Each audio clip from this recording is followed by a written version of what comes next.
I'm Don Peterson.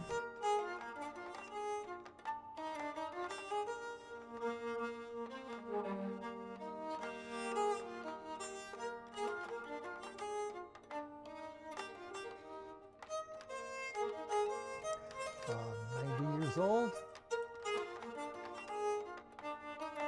Today is August the 23rd, and we're recording my life's history.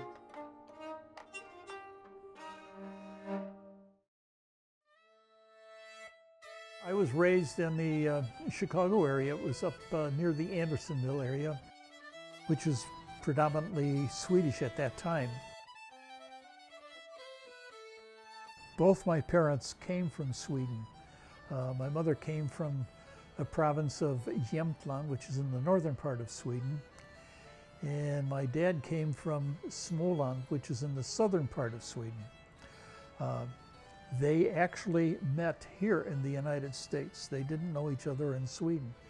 And I think it was my Aunt Anna that had introduced them to each other. So, the mom and dad were, because they were from Sweden, they didn't have a real command of the English language, so they spoke Swedish in the house. And consequently, I knew Swedish before I knew English, and which was actually a real positive in my life, because as I grew older and became involved in some of the Swedish youth groups, I had the ability to speak the Swedish language. So yeah, mom and dad came from Sweden. They came here, didn't have a heck of a lot of money. They had to virtually earn anything and everything on their own. So they did well by themselves. They really did. So from there, I guess my dad's skill level was he worked as I think initially, as I recall, he worked at the stockyards in Chicago. The thing that he recalled most was that when he would have a sandwich and he'd bite, the thing was loaded with flies. And as he bit, the flies would fly away. But that's a story, He would tell that story. They moved to a different area in the Chicago area. My dad actually became a laborer for a plastering company, and worked there for many years, actually, and eventually became an apprentice plasterer, and eventually became a union plasterer, and worked himself up to the point where he was probably one of the premier plasters in the Chicago area, where he would do patchwork where other people were incapable of doing the kind of and the quality of work that he did. He worked himself up from being a farm boy in Sweden, having virtually nothing, coming here to the United States, and was able to, fulfill the American dream, where he was able to find a vocation, excelled at it. He was really very good at it. He actually taught me the trade, so I was able to do it too. And we would go out and do some plaster patching. When he was older, he would take me along.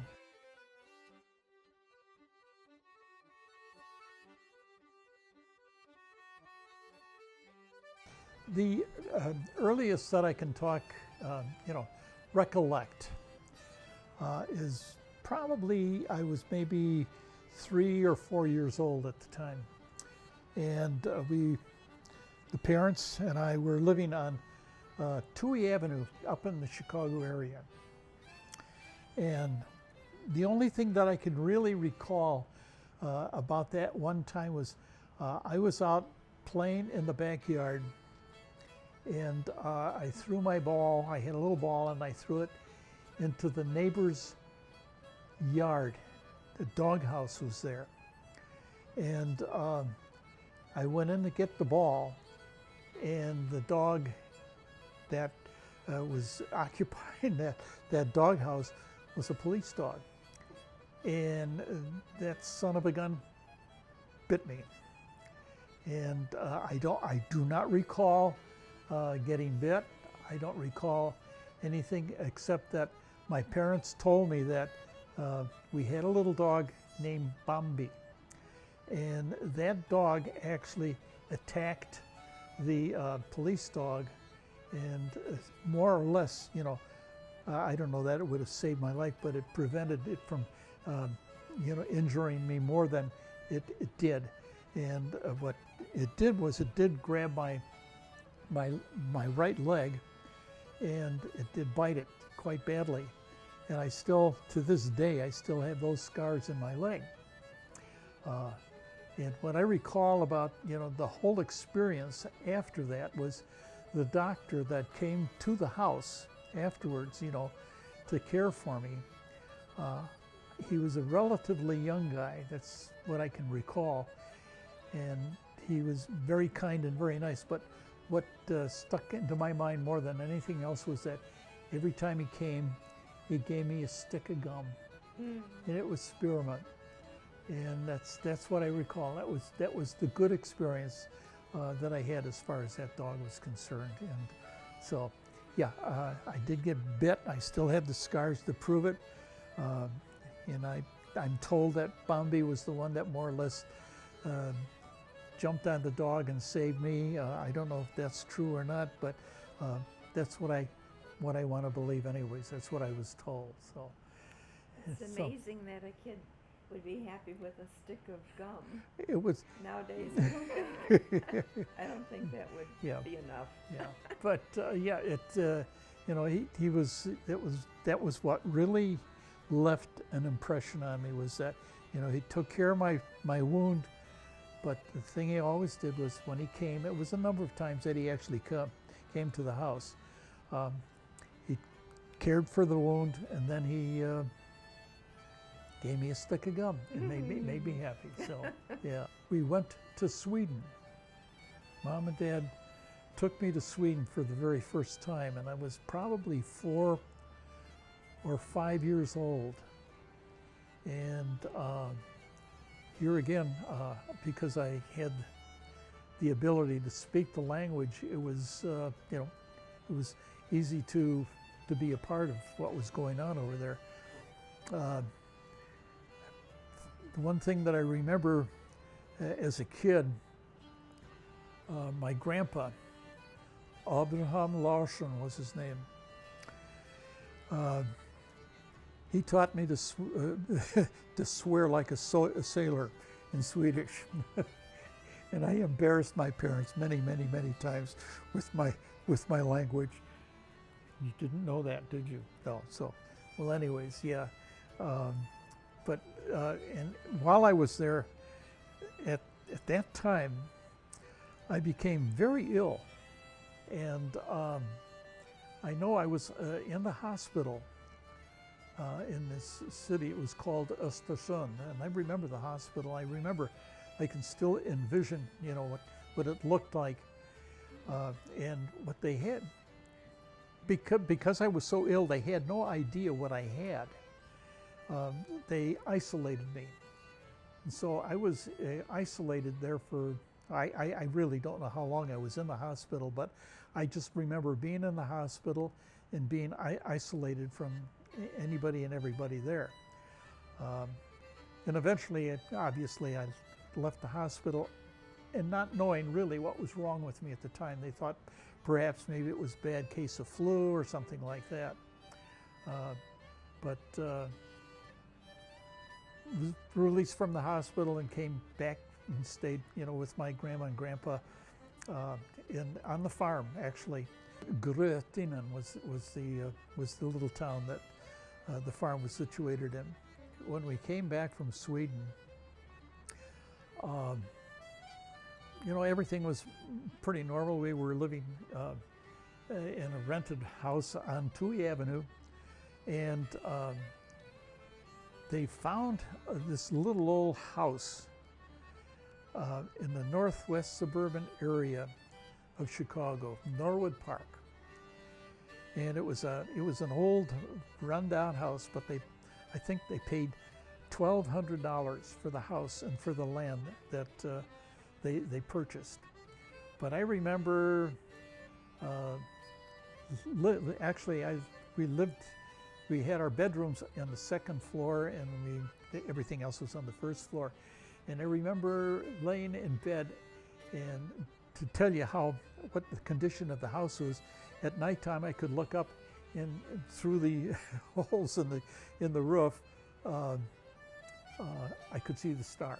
So that was the condition of the house that they bought for $1,200. But the storyline there is, but my dad took that house and literally built around it and built a big, beautiful, beautiful home, brick home. It took many years to do it, but he did it, and it was a spectacular house. It really was. But during that time, when I was going to school, my mother noticed that I wasn't standing upright. I was kind of always leaning to one side. And it was at that point where she realized that the whole left side of my body was smaller than the right side of my body. And it was at that point where she took me into Augustana Hospital in the Chicago area. And I remember the doctor's name, Dr. Percy was his name. And what they did was a whole series of doctors looked at me to try and figure out what was going on with me, because my body structure was so different from the left side to the right side. It was determined that when I was ill in Sweden, in the hospital, I had polio. And that was the cause of, my body structure the way it was. But it never really kept me from doing anything as far as, my activities were concerned. I played baseball, I played football, I did anything and everything when I was a kid. So it didn't hinder me. The only thing that it did for me was it kept me out of the Army. Because that's another story. When I was 18 or 19 years old, we went to Sweden as a family again. And while I was over there, I got, and this was during the Korean conflict. I got notice, and they called me they actually sent me a letter from the United States that I had to come in for my physical for the Army. And so I actually came back. My parents stayed in Sweden, and I came back myself on the boat called the Gripsholm, all by myself. When I came back to the United States, I actually had to go and have my physical. And when I had my physical, they noticed that, my left side was smaller than my right side. And it was during that time when all the guys were going through the line getting checked out. At the very last end, the doctors looked at me. There was three doctors sitting at a table trying to determine, whether you would be acceptable for the service or not. And they looked at me and they said, "We don't see anything wrong with you." And so they said, "Do some push-ups." So I did some push-ups. "Can you do some sit-ups?" I did sit-ups and everything like that. And they said, "Well, we know your left side's smaller than your right side, but you don't have any, inability to do some of those things. What do you want to do? Do you want to go in the service?" I said, "No."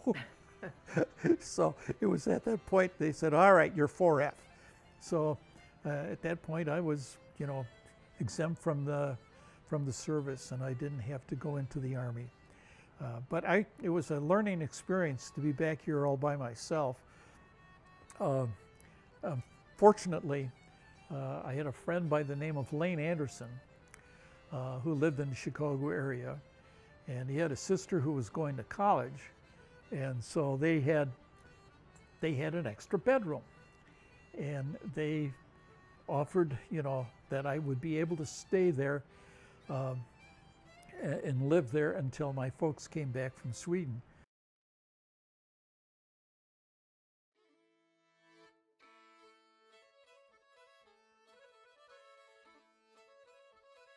Okay, as a youngster, and because my parents were, so Swedish, and they were involved with the Swedish community in the Chicago area, as a youngster, they got me involved in the Swedish groups. A youngster, it was called Vårblomman, which means the yearly flower, and it was designed for young people, and so it was at that point where I joined in with this group of kids, which I eventually actually grew up with, and became friends with them throughout my whole life, and that was a wonderful experience.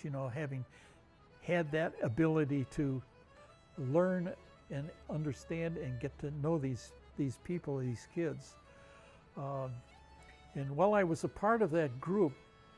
It was somebody actually told my mom and dad that somebody had a violin that they wanted to give away if somebody wanted to learn how to play the violin. And I didn't say I wanted to play the trombone, but my mom and dad said, no, you're going to play the violin, because they were able to get it for nothing. And so I got that violin, and I learned to play the violin while I was in grammar school. There was a gentleman that came to the school, and there were a bunch of us that learned to play the violin while we were in grammar school. And I was probably maybe, 12 years old at the time, and so that's where the start came, where I got a violin for nothing, and Mom and Dad said, you're going to play the violin, not the trombone. So I learned to play the violin, and which was wonderful. I mean, it was something that was more or less pushed on me, and I'm so grateful for the fact that they did that. I was able to take that with me into high school, where I was in the orchestra in high school, and then I continued with my lessons while I was in high school at North Park College with a lady by the name of Abba Sundstrom, and she was the conductor of the Women's Symphony Orchestra, the Chicago Women's Symphony Orchestra, and she was a wonderful teacher, and she actually was the one that was instrumental in helping me with my musicianship, I guess you would call it. So as far as high school was concerned, because I played the violin, I was kind of, well, I don't know what you would call, not a misfit, but all my buddies, all my friends, they all were in sports. They played football on the football team. They were on the baseball team. Me, I played the violin in the orchestra, which was good. But that was okay, because I remember when I one time I was asked to perform. They had these programs where you would have like amateur hour or whatever it is, and they would have like music in the park, where they would present something where people would be playing or doing something in the park, and they asked me to play the violin, and so they dressed me up like a hillbilly, and which was fine. But I got up on the stage, and this is in front of the whole school now, in the auditorium, and I got there on stage, and I started playing, and it was the beginning of the song that I was playing was and all of a sudden I could hear snickering out in the audience, and I thought, okay, you're going to laugh at me now, aren't you? So, but what happened was that was the beginning of a tune called was Hot Canary, which was a very popular song at the time, and it actually it went so well. It blew all the kids, all the audience away. They were just totally amazed that here's this dork standing up on stage, dressed like a hobo or whatever I was, and playing Hot Canary for him. So it was at that point where my whole image, as far as high school was concerned, changed. I wasn't just some young dork with long hair playing in an orchestra. All of a sudden, I was a guy that was playing, something that was really quite unusual and quite good. And they were all of a sudden, I became, a different person in their eyes. And I guess that was good for my own ego, I suppose you would call it, my own well-being. So high school was good. High school was good.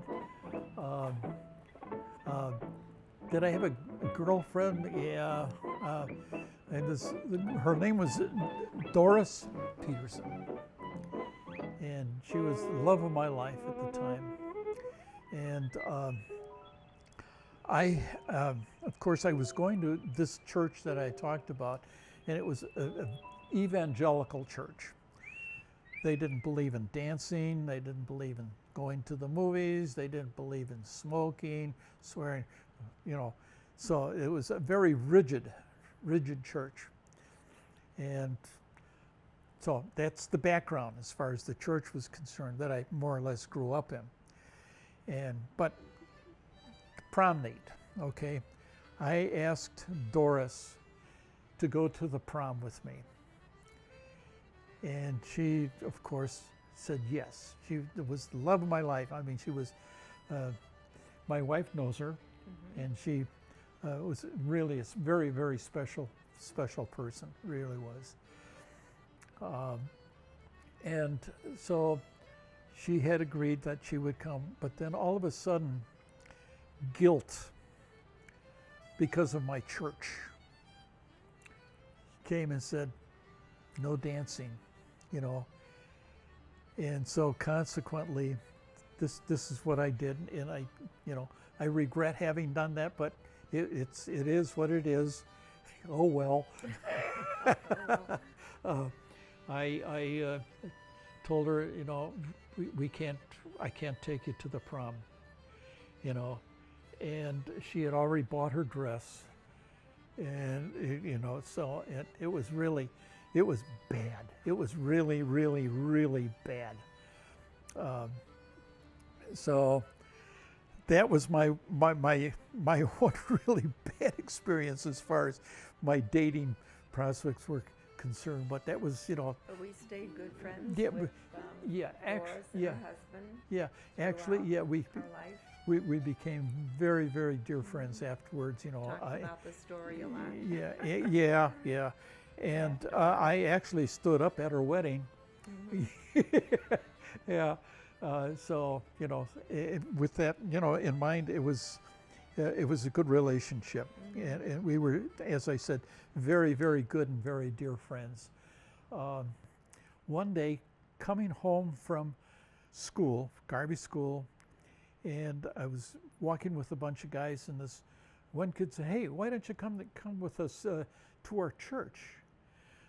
We have a kids group there where the kids get together and we have a good time after church, And so it was there where I actually became involved with my spiritual aspect of it.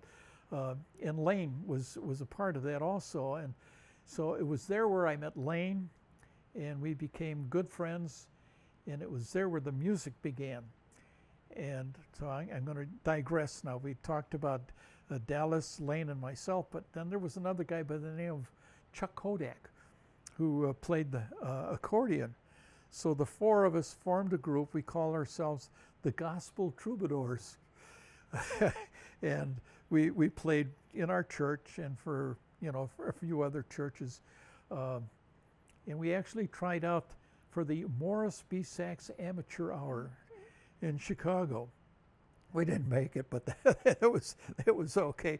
We tried out, but we just had fun. But it was at that point where we continued playing. We dropped the accordion, and we kept with Dallas Rourke, Lane Anderson, and myself. And we actually started.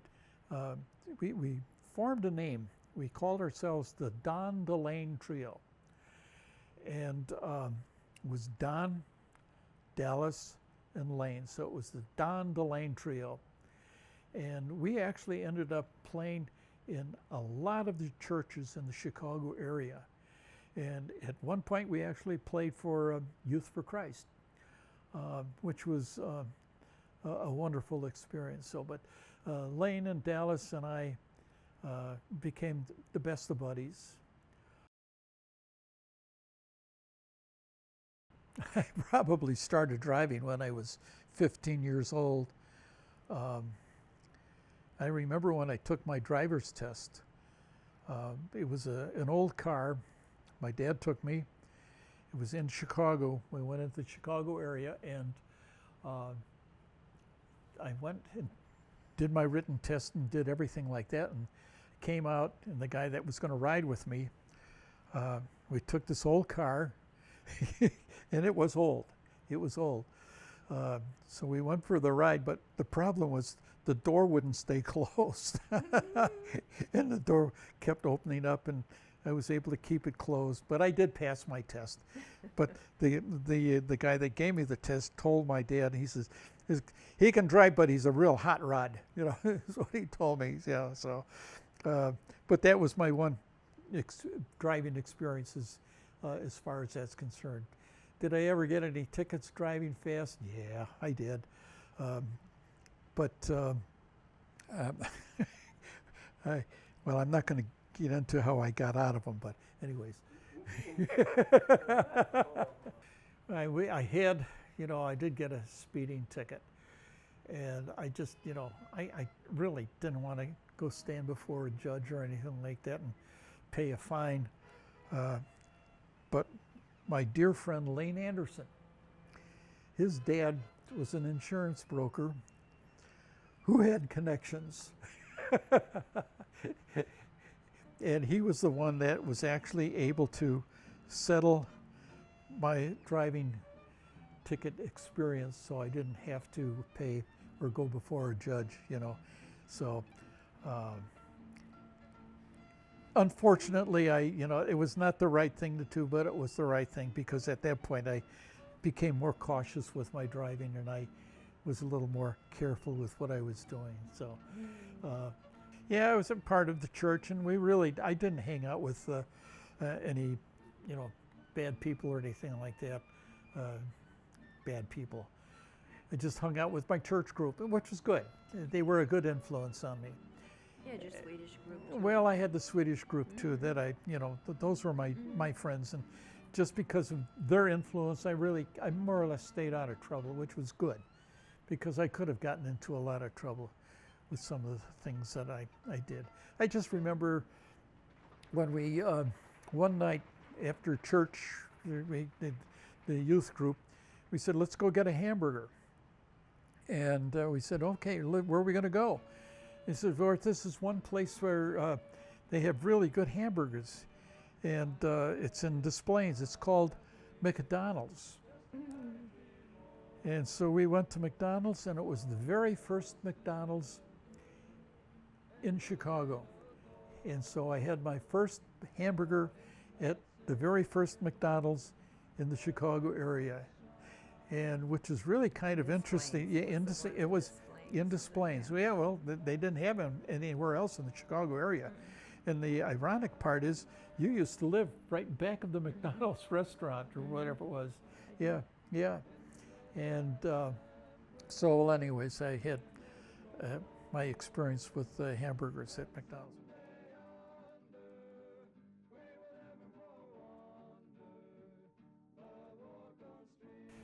I think, as far as doing some of the important things that I did, or dumb things that I did in my life, as a kid, I think I was 12 years old.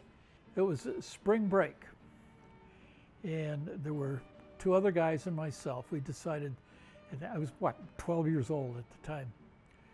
And they were not really a part of the youth group that I was. This is prior to the youth group. We decided one day that we were going to hitchhike. We were going to spend a couple days up at Round Lake. So we took, we had our sleeping bags and everything with us. So we started out, we did hitchhike, and we got to Round Lake, and we got there probably in two hours. And they said, well, what are we going to do for for the rest of the week? I mean, this just happened too quickly. So it was determined that we would continue on. It was Leif Tobiasen, Bob Warner, and myself. And it was Leif Tobiasen that had an aunt and uncle that lived up in Spooner, Wisconsin. And so it was at that time that we decided that we would continue our journey, where we hitchhiked, the three of us, all the way from Round Lake up to Spooner, Wisconsin. And I just remember, getting rides was not real easy. At that time it was still considered safe to well, I don't know if it was safe or not, but as far as we were concerned, we considered it safe where we could hitchhike. But people were reluctant to pick up three kids. So two of us would hide while one stood out there and hitchhiked, and somebody would stop, and the two who were hiding would come out and say, we're all a part of it, would you take us all? And there were many times when people would say no. But then there were times when we'd say, please, please, please, and they relented and they took us, and we did hitchhike all the way up to Spooner, Wisconsin. And we stopped in on Leify Tobiasen's aunt and uncle. They had a farm, had no idea that we were coming. And I have to say this also, my parents had no idea that we were going that far either. So, but we were there, and it was nice because we had a bed to sleep in. They fed us, they took good care of us, and so it was a wonderful experience in that respect. And then we had to hitchhike all the way back to Chicago, which was really kind of an interesting experience too, because you would never do it in one day. And we had these sleeping bags. They were the mummy bags, they called them. It was just like a wool blanket encompassed with a vinyl sheet or whatever it was that you would have on top. And we would end up sleeping in fields at nighttime because we weren't getting rides. And there were a couple of nights when we would actually, because this was during springtime. Well, spring isn't usually really spring when you're going north. There were many times when we would actually wake up in the morning covered with snow. We were sleeping out in the fields. So that was an experience that I don't regret doing, and I don't think we'll ever forget. Of course, my folks would never let me forget it either. So, but if they had known what we were going to do, I'm sure they wouldn't have allowed it. But we did it in spite of their not knowing what we were doing. So, well, anyways, okay, that was one of the experiences that we had with hitchhiking, if you will, as the kids. And now going back to the youth group that I grew up in, as far as the church is concerned, Lane and Beto. Beto is another story. Okay, he was a friend of Lane Anderson that he knew from Wheaton College. So Lane and Beto went to Wheaton College, and I didn't go to college at that time. So, but the three of us were invited to be cowhands, if you will. We worked on a guest ranch up in Buckhorn Mountain, and it was near Bellevue, Colorado. which wasn't too far from, what was it?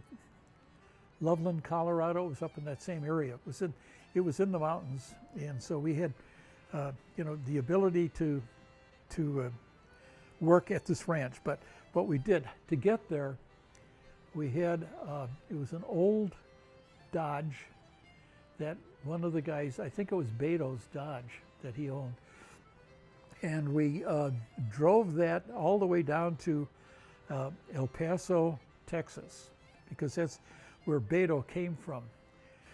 We were driving one night, speeding, of course, and we got pulled over by the police. And so we got a ticket, and we had to stay in that area, and I forget the name of the town, but it was in Texas, and we had to stand before and go before a judge the next morning. So the three of us went to, stood in front of the judge to plead our case, if you will. We were speeding, and we knew that we were.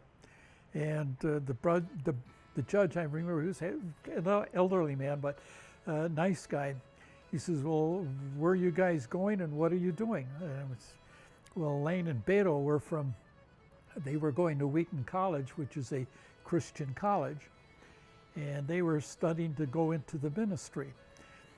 And this had an impact on the judge. He says, "Okay, you're nice boys.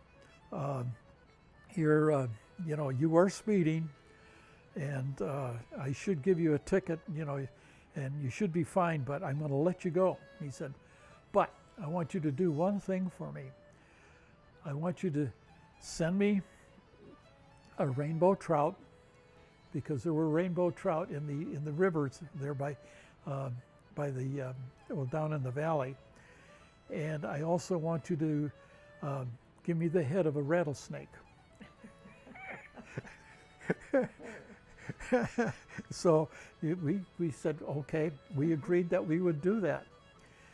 And so we continued on in this Dodge, this old car that we had.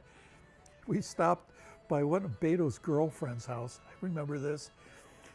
And it was in the evening. We stopped there, and we stood outside and serenaded her as she came out on the balcony. And so anyways, we left Beto's family and started driving up towards Colorado. And I think we got like maybe 35 miles out of Beto's home, wherever it was. And we threw a rod in the engine, and we literally ended up selling the car for junk. And it was ironic that it was in a town, and we were passing through the town when the rod just went right through the block, and the car was totally destroyed at that point. So we had no choice, but what we had to do is we had to sell the car for junk, because there was nothing else we could do with it. And at that point, we took all our clothes. We had suitcases and everything like that.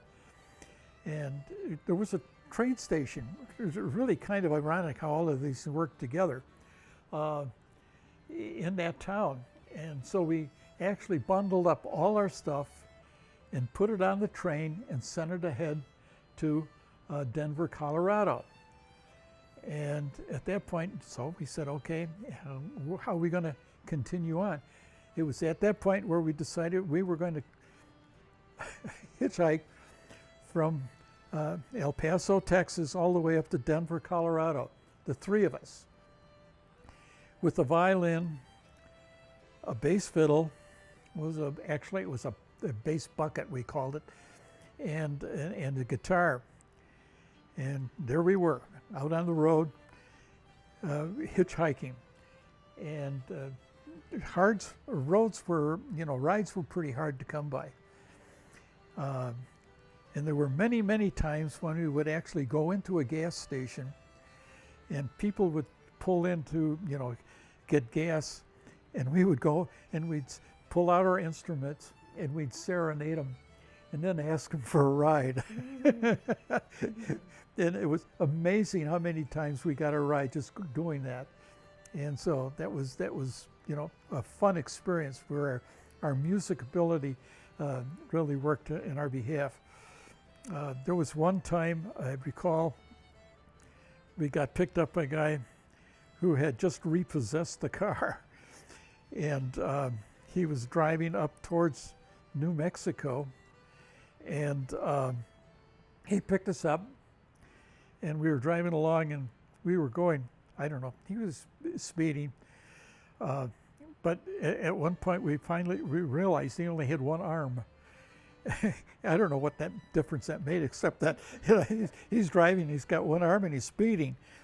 But we were in the car with him, and he gave us a ride, and we were very happy to have that ride. But then once we got left off, at that point, it was in New Mexico.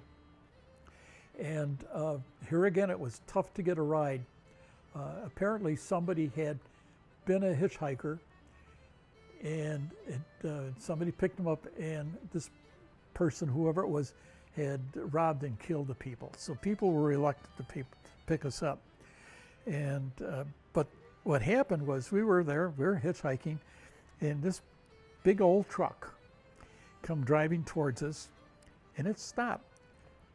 And it was what was happening was it was loaded with a bunch of Mexicans.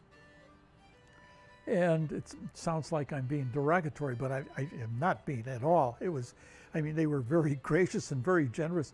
They said, okay, hop in the back. And so we were in the back with probably 5 or 6 or 7 other Mexicans in the back of the truck with us. They were traveling to maybe go work somewhere. And so we hopped in the back with these Mexicans, and we were riding along with them. And finally, we took out our instruments and we started playing and singing. Here again, it was just, what an experience. What an opportunity. I was probably 19, 20 years old with Lane, just, fresh out of high school, and just, being young and having fun. But so after the Mexican ride, truck ride, here again, it was tough to get a ride, but there was a semi that stopped and picked us up. But there was only room for one person up front with the semi driver. So it was determined that Beto would ride with the guy up in the front seat. Because Beto was the kind of guy that was very outgoing, could talk to anybody and converse. And so he said, okay, Beto, you sit up front. So Lane and I rode in the back in this empty container in the back of the semi, and rode that thing all the way up to Denver, Colorado, in the back, and just bouncing around in the back of that. And once we got up to Denver, the people from the ranch came and picked us up. And from there, we, were transported to the ranch, Buckhorn Mountain Guest Ranch. And it was there that Beto, Lane, and I were cowhands, if you will. I worked as a chauffeur and as actually a wrangler too. Lane worked as a chauffeur, and Beto, I don't know what Beto did. He was also involved with, cooking and stuff like that. But on the ranch, we just, here again, we were just having fun with everybody, with our music. And there again, we had our band, and we called ourselves the Sons of the Corn Cob, the 3 of us. And we sang, I actually have a recording of us actually playing and singing and entertaining the guests. I have a CD so that if you want to listen to it sometime. So, Sons of the Corn Cob, we entertained. While we were on the ranch, we had, what did we do that was really, really kind of fascinating there? Other than entertaining, Lane and I were chauffeurs. And I also did some wrangling on the horses. But we would drive our guests up. We had to drive from the Buckhorn Mountain, the ranch itself, all the way down to the Loveland Pass, where the big river flows down there. And there was a place where we'd stop, and it was called the Dam Site Store. And so we'd stop there, and of course, all the guests, the people loved us. The owners wanted us to stop there because then people would go in there and buy all kinds of souvenirs and so on. And we would always get, what was it? It was cherry juice. Yeah, it was, I believe that's what it was, yeah. And so we'd always get our free cherry juice for nothing, you know. And so then we would continue and drive down the canyon, the Big Thompson Canyon. Thank you, the Big Thompson Canyon. And so we drive that all the way down, and we'd stop and have lunch at some spots, and then we would continue to the road where we drive up the Trail Ridge Road all the way up to the top of the mountain. And it was from up there where, again, where we'd stop and people would have to buy souvenirs and do all kinds of things. Mm-hmm. And then we'd drive back down. So, and we'd get a free meal up there when we were up there. So that was one of the benefits of being chauffeurs. Okay, well, while at the ranch, I mean, we had, you know, many interesting people coming and being guests at the ranch. But there was one man in particular who was a hermit, Harry the Hermit. He lived up in the mountains, and he would feed the bears. But he would come and tell stories to our guests, and he was a very unique elderly man. And he had a brother who also lived with him. They were both bachelors, and they lived in the mountains, and they were storytellers. But one of the things that I recall when we were there, we would have these big steak fries at nighttime, and it was like a big pit, a fire pit, where we would put the steaks on the grill or whatever it was, and then we'd enjoy the steaks. But one night I remember my friend Lane, he had a girlfriend there, okay? We all had girlfriends when we were there. You know, for a 1 week girlfriend, you know, you'd meet somebody and say, hey, you'd be attracted to them and just have fun with them. They'd be part of that. So, but this one night I remember Lane and this girl was, they were there by the fire pit, and we're all the way around, keeping in mind that Lane came from Wheaton College, and we were all good people, you know. We behaved ourselves up there. We really did. That's another story I'll have to talk about. But anyways, that one night we were doing the steaks out on the grill, and it was dusk, and all of a sudden you could see a bear just coming up. You could smell the steaks, you know, and he was coming, and Lane, I says, Lane, see that bear out there? He says, yeah, I see him. So he said, watch this. So he starts running after the bear, and all of a sudden the bear starts running, you know, and all of a sudden it's like the light bulb went on in his head. He says, why am I running? He stopped dead in his tracks. Lane stopped dead in his tracks and ran back to the pit. So that was one of the things that I recall. But as far as the bear stories are concerned, there was one night a bear broke into our kitchen that we had there. We had a big place where we served food, and they prepared the food, and the bear broke in there and just kind of literally destroyed the facilities. So we ended up contacting the conservative people, conservationists, and we one night we caught the bear up there, and we shot it. and it didn't. The bear just took off running, and it didn't kill it right there. And the next day we were looking for, what happened to the bear? Where did he go? There's nothing worse than having a wounded bear out there. Well, we found the bear. It had found a mud hole, and it was rolling around in the mud. And that was apparently something they do if they're injured. They all roll in the mud. Well, we of course took the bear back to our bunkhouse. We had a bunkhouse. Was it dead? It was dead. It was dead, very dead. Good. And we took it and we hung it. I hung it up. We got it hung up upside down. And I skinned that bear. I got that bear skin, took that bear skin.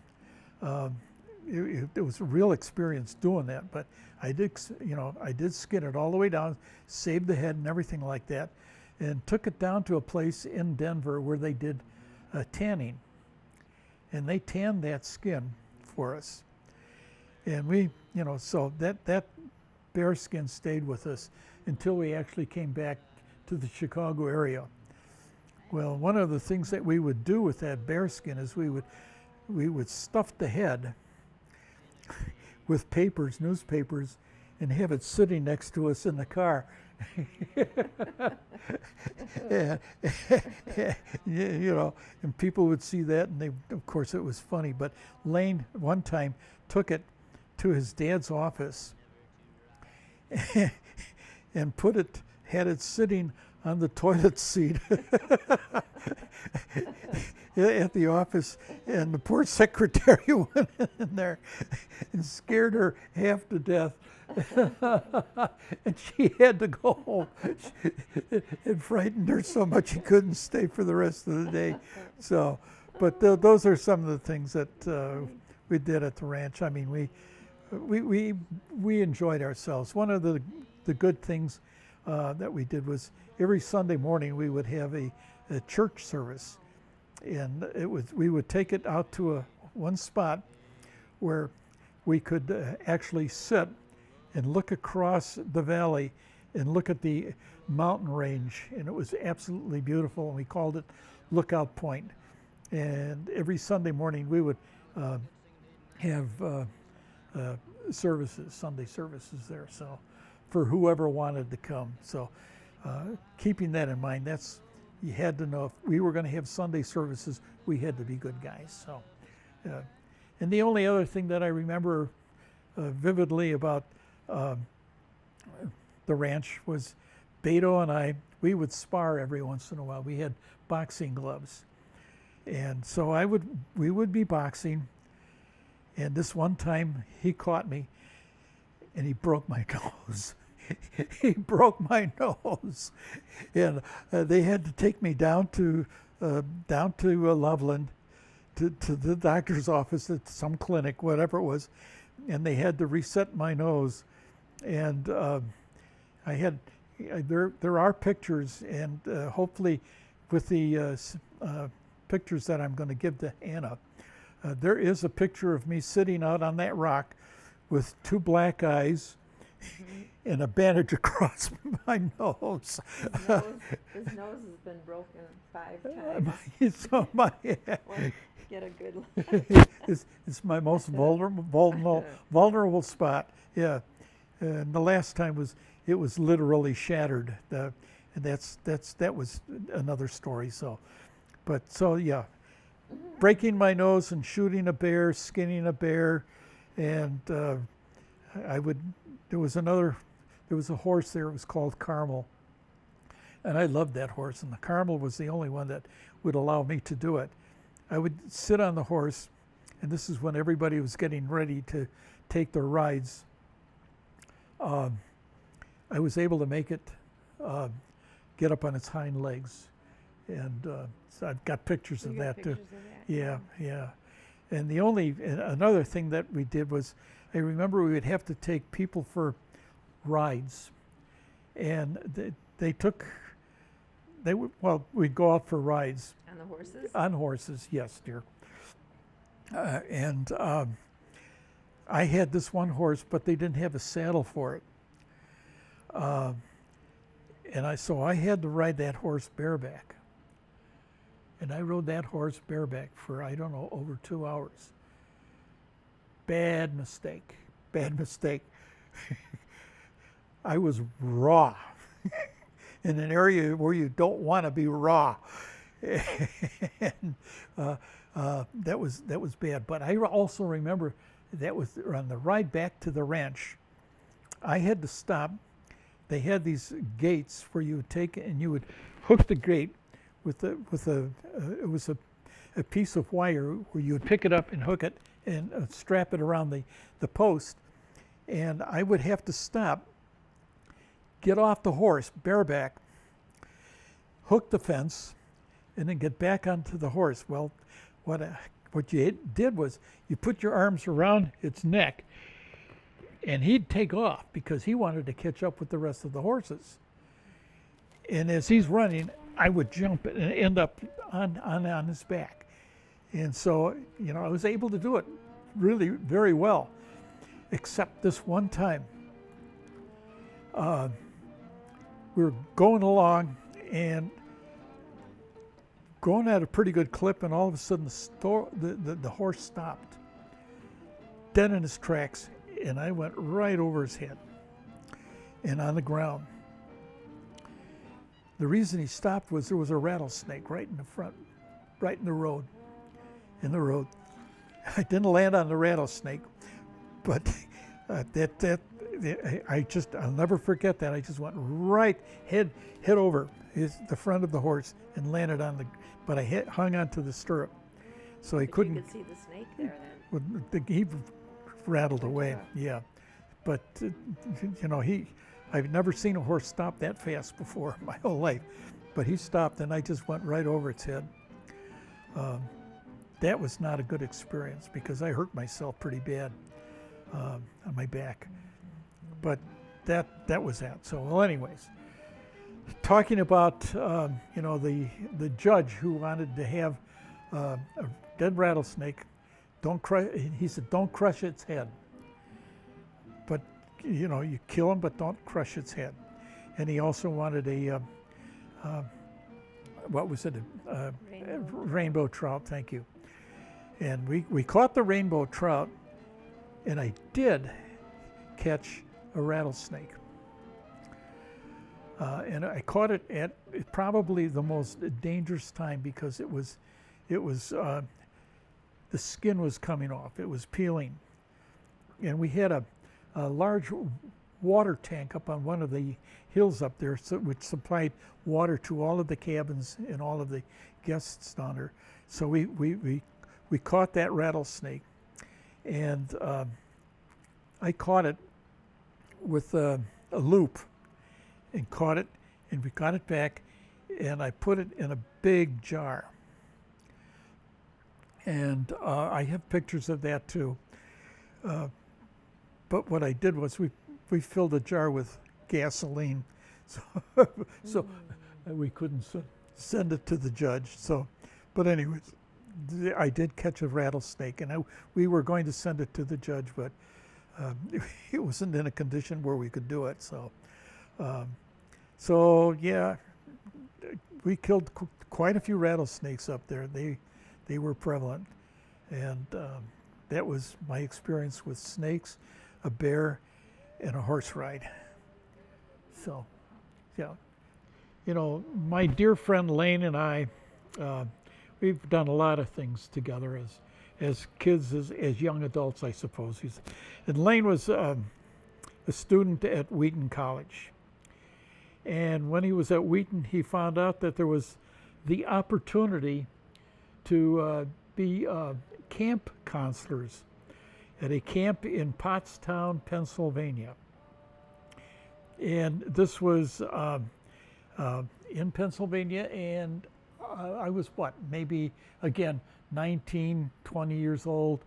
And so we were able to arrange to be counselors there. And I was going to work as a counselor and as the lifeguard at the at the pool because I had my lifeguard certificate. Okay, so, but for Lane and I to get to Pennsylvania, we were going to. Lane had a. Okay, this is car stories. Lane had a Model A. It was a coupe, and it had a rumble seat in it. And we were going to take that to Colorado. And Pennsylvania. I'm sorry, thank you, to Pennsylvania. I got Colorado in my mind. And so, but here again, we had engine trouble with that. So we were going to have to change the engine in the car. So in order to change the engine, we had to get the old engine out. So what we did was we disassembled everything, and we were able to drop the engine onto the ground and lift the car over the engine. And so, and I honestly don't remember how we were going to get the new engine in, but for somehow we did. We got the new engine in the car. But then Lane's dad, who was an insurance man, says, "You guys are not going to drive that car to Colorado because you're not to Pennsylvania." Thank you, dear. To Pennsylvania. It's embedded in my head now. Because of the mountains, because you're going to be driving through the mountains. And that car only has mechanical brakes. And if you run into any kind of problem, you're going to, you're not going to survive. So we went to a junk shop and bought brake parts. We were going to put air brakes into that car so that we would be able to start. Well, that never materialized. We somehow it just didn't work out. So, but during that same time, Lane's brother-in-law had a 1934 Ford V8 engine coupe. That wasn't a coupe, it was a four-door. And it had the flathead V8 in it. And it was an incredible car. It was wonderful. So we were going to drive that car to Pennsylvania. And so we got it all, and his dad said, "Okay, you've got mechanical brakes in that car too, but just be careful." So we started out, everything was going fine, and when we got up to maybe 40 miles an hour, it would boil over. So what we did was we bought this, I guess it was a solvent that you could put into the radiator to clean it out a little bit. So we were able to get up to 45 miles an hour. It would boil over. And it would end up all over our windshield, and so what we did was we pulled the whole front end, the covering off the engine portion of it, so that the engines were exposed. The engine was exposed, and so it looked like a hot rod, if you will. And we were driving. We were approaching the mountains in Pennsylvania, and we had to stop. I don't know if we had to go to the bathroom or had to stop and get something to eat or anything like that. And we were climbing, getting up into the mountains, and so we stopped. And what would happen is, when we were going downhill, because if we had the engine running, it would boil over. So we would put it in neutral and coast down. Well, by the time you got down to the bottom of the whatever hill you were really moving. And it was, we were young and dumb and foolish, and we felt that was okay. But we stopped at this one place because we had to either go to the bathroom or buy something or eat or whatever it was. And this is where I am convinced there are guardian angels, because this had to be an angel that had stopped out. After we had finished whatever we were doing in that restaurant, this guy came up and says, "Listen, fellas," he says, "I want you to be aware of the fact that the bridge is out at the bottom of this hill, and there's going to be guy down there waving a lantern telling you to slow down or to stop. Well, if we hadn't stopped to have food or whatever we would have gone down that mountaintop, probably going 80 miles an hour with mechanical brakes, and this guy out there with his lantern and us going off into whatever ravine it was. But there's the only reason we're still alive today is because that angel was there telling us, "Be careful, young men." So, but that's a car story. Mm-hmm. But that was an incredible car, though. When that thing was running, that was just with that V8. They just don't make them like that anymore, with the flat head like that. So, well, anyways, we were going to put air brakes on a Model A, and we didn't do that. So we took the Ford 1934 Ford Coupe and drove that to Pottstown, Pennsylvania, and Pennsylvania. Did I say Colorado? You got it. Right. All right, thank you so much. And so we actually worked as counselors there. It was a Christian camp. It was associated and affiliated with Wheaton College, and so it was here again. It was a wonderful experience. You know, where you had the opportunity to work with young kids and hopefully be an influence on their lives. And so that's my car story as far as cars are concerned. We've had some fun with cars.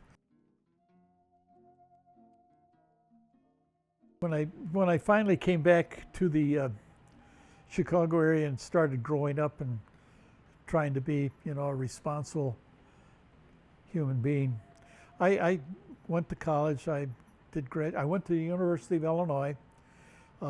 Actually, it was Navy Pier, and we like to call it the only school in the world that could be torpedoed, because it was out out into the water. And I did graduate. I did get my associate's degree, but then I ended up working at Sun Electric Corporation, where we did testing equipment for automobiles.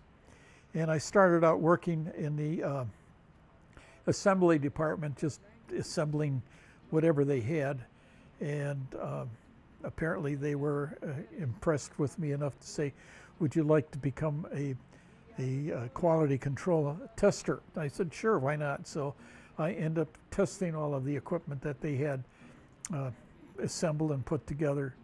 And I'll never forget one piece of equipment that I was testing.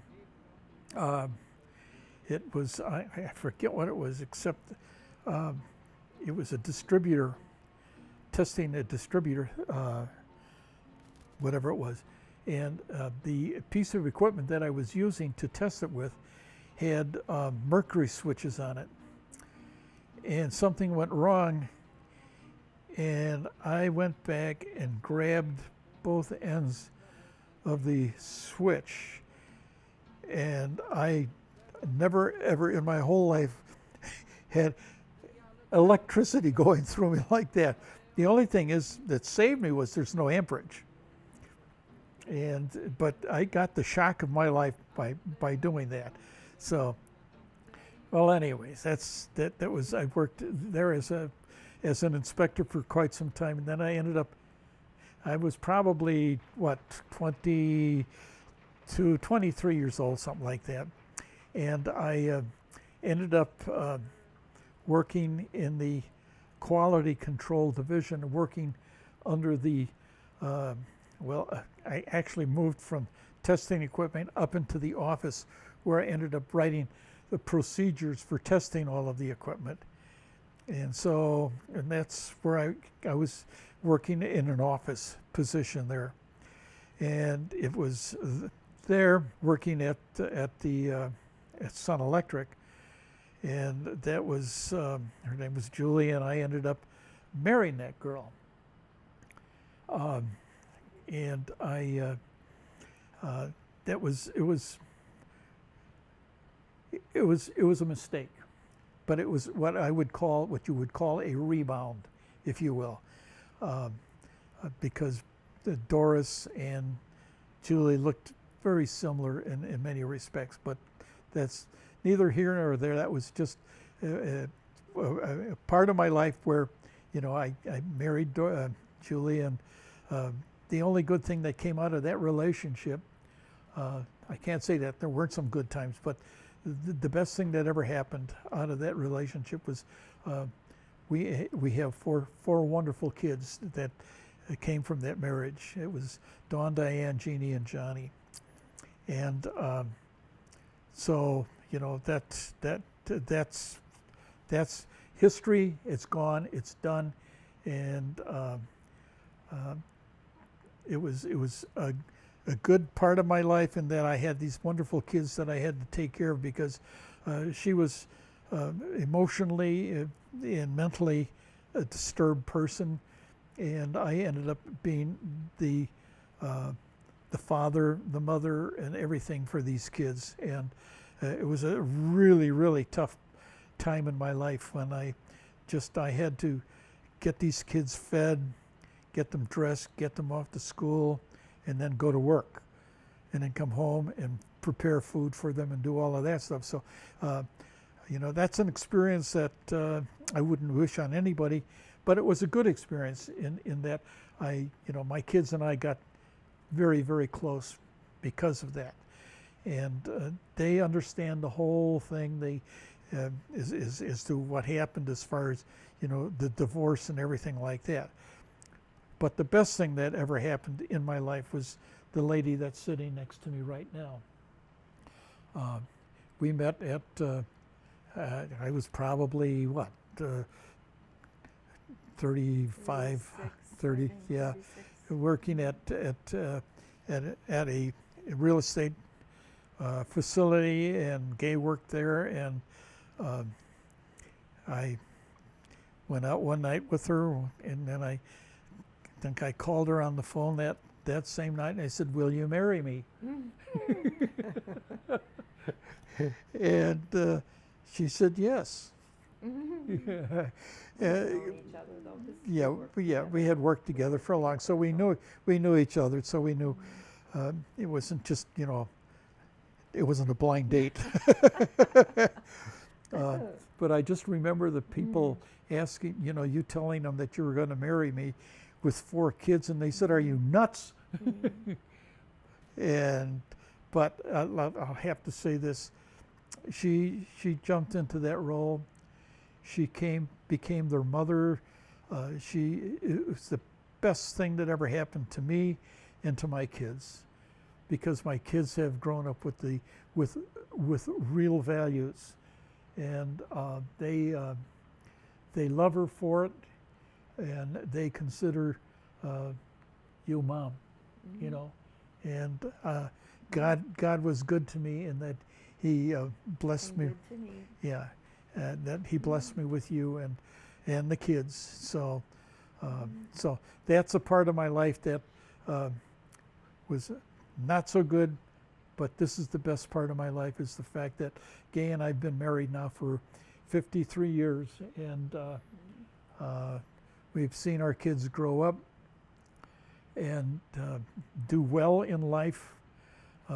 They're And our kids have kids. and those kids have kids. So we have what is it, seven grandkids. We unfortunately lost one. We lost Christina. But we also have 10, one on the way, great grandchildren, and they are the joy of our life. And we are so blessed. We have a wonderful family. We love our kids. We love our life. God has blessed us with this wonderful home that we have. It's a small house, but it's perfect for the 2 of us. And it's on a little lake, which I've dreamt of always wanting to be on a lake. And we are very grateful for the life that we have. and we're looking forward to the life that we still have of us. And we're just going to enjoy it, take each day as we get it. Right. Amen. Amen. And that's our story. There's more, though. You know there's more.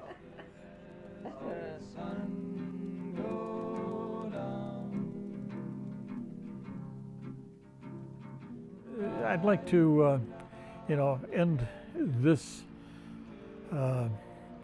whole event with some grandfatherly advice. Okay, life is an adventure, and life can be very dismal, or it can be a lot of wonderful things. And it's anything and everything what you make of it. As far as how I want people to look at me, what kind of a guy was he?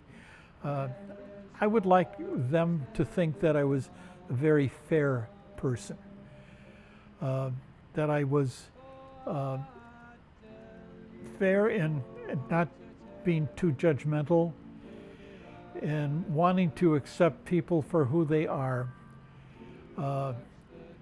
and love them for who they are, accept them for who they are, and if at all possible, be available when they are in need.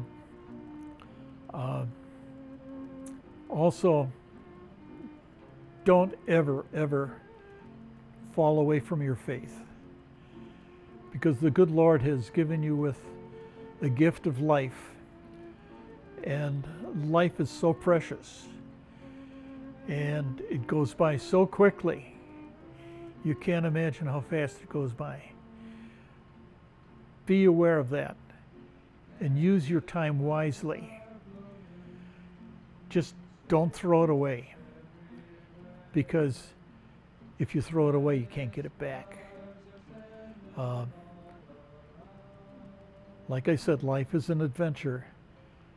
Make it a good one. Have fun with it. Learn to love people, and learn to love yourself. Because if you don't love yourself, you don't have much to think about other people then either. So that's my advice. Have a good life. I've had one.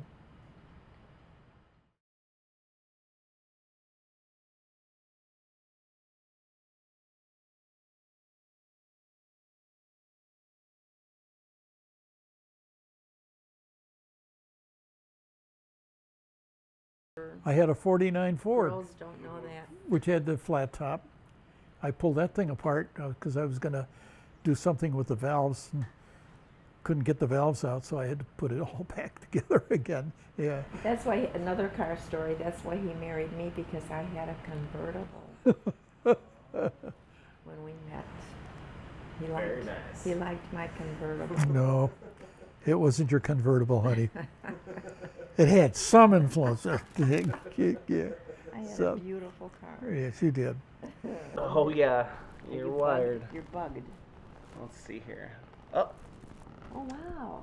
my Just like microphone fell down your shirt or something. TV. It's gone. So it's somewhere.